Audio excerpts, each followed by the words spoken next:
திண்டுக்கல் மாவட்டம் பழனி பகுதியில் உள்ள மலைகளில் மாலிப்டினம் சுரங்கம் அமைக்க ஒன்றிய அரசு திட்டமிட்டிருப்பதாக தெரிய வருகிறது. திண்டுக்கல் மாவட்டத்தில் 400 சதுர கிலோமீட்டர் சுமார் 1,00,000 ஏக்கர் பரப்பளவில் மாலிப்டினம் எனும் அரிய வகை தனிமம் இருப்பதாக GSI அறிக்கை கூறுகிறது.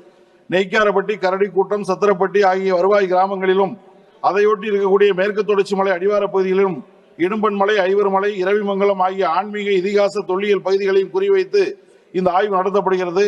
இப்பகுதியில் மாலிப்டினம் சுரங்கம் அமைக்கப்பட்டால் ஆன்மீக தலங்கள் அழிக்கப்படும், இதிகாச முக்கியத்துவம் வாய்ந்த ஐவர்மலை தகர்க்கப்படும், தொல்லியல் சின்னங்கள் தவிடுபொடி ஆக்கப்படும், வளம் கொளிக்கும் விவசாய பூமி தரிசு நிலமாக மாறும் ஆபத்து உள்ளது.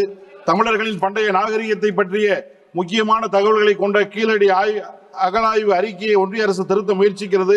மதுரை அரிட்டாப்பட்டியில் டங்ஸ்டன் சுரங்கம் அமைக்க முற்பட்டது போல் பழனியிலும் மாலிப்டினம் சுரங்கம் அமைக்க ஒன்றிய அரசு முயற்சித்து வருகிறது. மக்களுக்கு விரோதமான ஒன்றிய அரசின் இத்தகைய நடவடிக்கையை உடனடியாக நிறுத்த வேண்டும் என்று கேட்டுக்கொள்கிறேன். ஒரு பக்கம் முருகன் மாநாடு என்று நடத்தி கொண்டு மறுபக்கம் முருகன் கோவிலான பழனியை அழிக்க நினைக்கும் ஒன்றிய அரசின் தமிழர் விரோத அரசியலை ஒருபோதும் அனுமதிக்க மாட்டோம்.